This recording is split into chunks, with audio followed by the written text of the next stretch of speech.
não é nada disso. Tanto é que Paulo não andou com Jesus e foi chamado apóstolo porque a palavra que ele trazia sobrepujava a palavra da soma de todos os apóstolos que tinham andado com Jesus. A profundidade que o cara alcançou. Então, todos eles morreram de decapitação, crucificação. O único que não morreu morte violenta pelo testemunho de que Jesus tinha ressuscitado foi João, que ficou exilado até morrer na ilha de Patmos, lá no Mar Egeu. E morreu velhinho, já com 100 anos de idade, mais ou menos. Os outros todos, Paulo teve a cabeça tirada nos dias de Nero, Pedro, segundo a tradição, foi crucificado de cabeça para baixo. Qual é o significado de ser crucificado de cabeça para baixo? Ele pediu. Ele falou, eu não sou digno de ser crucificado como meu Senhor o foi. Caramba. Me crucifiquem de cabeça para baixo. Caramba. Para não ter uma simetria que possa... Não, eu sou o cara que ele levantou o tempo todo. Eu não sou digno disso, não. E ele aqui no livro coloca em dúvida, inclusive, a ressurreição ou não? A ressurreição ele acha que foi só uma grande alegria. Foi metafórica, não? Foi metafórica, ou porque a primeira testemunha ocular da ressurreição foi Maria Madalena, de quem Jesus tinha expulsado 7 demônios. E aí ele diz, não, era uma pessoa que não tinha crédito, de confiança para ser uma testemunha. Ela deflagrou um processo vibracional de impressões e os outros queriam crer. E aí ele atribui tudo isso a uma alucinação coletiva que chega a contemplar a loucura de 500 indivíduos num dia todo, conversando com ele.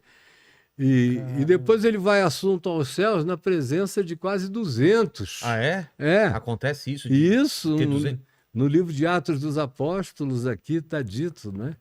Que enquanto Jesus falava, foi elevado às alturas e uma nuvem o encobriu dos seus olhos, lá no Monte Olival. E enquanto eles olhavam para os céus, atônitos, 2 varões vestidos de branco se puseram ao lado deles e lhes disseram, varões galileus, por que estáis olhando para as alturas? Esse Jesus que dentre vós foi assunto aos céus, voltará outra vez do mesmo modo como viste subir. Então, aí esses caras saem, pregam pelo mundo, Pentecostes, saem pregando, Paulo se converte. Porque imagina ter uma experiência dessa, você não quer falar para todo mundo o que aconteceu. Pô, cara, né? E de Paulo, que ele tinha carta para matar judeus, ele já tinha executado um monte. Ele era um soldado. Ele era um bolsonarista ferrenho. Que faz o Daniel, o deputado Daniel, sei lá o quê, o troglodita. Quem? Silveira. Faz o Daniel Silveira virar sacristão do ódio de Paulo.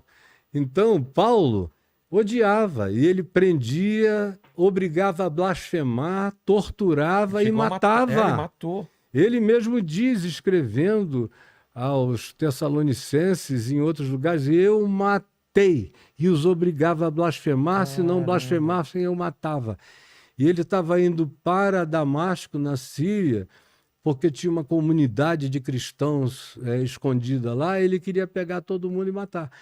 Quando ele vai chegando ao meio-dia... Mas desculpa interromper, mas por que ele estava nessa perseguição? A mando de quem? Ele pegou carta a mando do próprio ódio dele. Ah, é? Ele era contemporâneo de Jesus. Ele não viu Jesus porque ele foi criado em Tarso, onde hoje é a Turquia. E aí ele foi criado lá, foi educado, era uma das melhores universidades da Terra naquele tempo.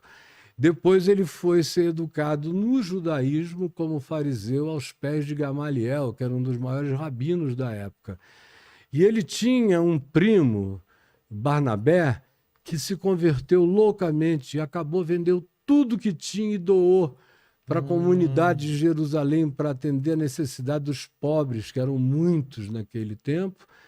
E ele ficou com muito ódio de tudo que ele ouvia de Jesus. Ele disse: esse aí é um charlatão enganando gente, eu vou acabar com essa história. Aí ele tá indo para essa comunidade. Com cartas de autorização para prender, para matar, para fazer qualquer coisa. Quando ele vai indo ao meio-dia, na porta de Damasco, com uma escolta de guardas, de repente, ele diz: uma grande luz brilhou no céu, na cara dele. O sol estava na cabeça dele. Brilhou na minha cara. E eu ouvi aquela voz que dizia: Saulo, Saulo, por que me persegues? Caramba! É muito doido, né, cara? Saulo? Saulo, não era o nome original dele, era Saulo, que significa o pequeno. Ele devia ser um homem de baixa estatura. Entendi. Saulo, Saulo, por que me persegues? Aí ele perguntou: quem és tu, Senhor? Aí ele disse: eu sou Jesus a quem tu persegues. Mas entra na cidade, vai até uma rua chamada Direita, procura um homem pelo nome de Simão, e ele te ensinará todas as palavras desta vida. Olha outra vez a ênfase em viver. Não, qual o significado de todas as palavras dessa vida? O que... É o Evangelho. É o Evangelho? É o Evangelho, que não tem nada a ver com doutrina nem com religião. Aprende a perdoar.